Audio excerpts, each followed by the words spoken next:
ఇప్పుడే జీ5 app download చేయండి. చూడండి మీ ఫేవరెట్ టీవీ షోస్ ఎప్పుడైనా ఎక్కడైనా.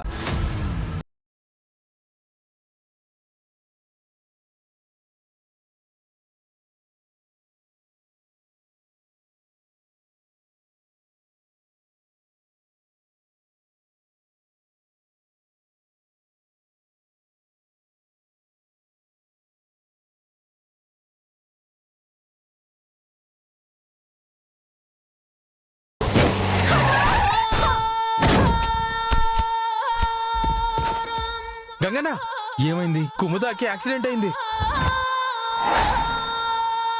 వాళ్ళ చెల్లెల్ని అడ్డు పెట్టుకుని నా చెల్లి ప్రాణం తీయాలని చూశాడు.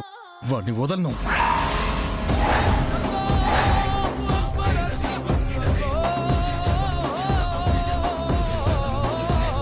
జీ5 యాప్ డౌన్లోడ్ చేసి అన్ని ఎపిసోడ్స్ పూర్తి ఉచితంగా చూడండి.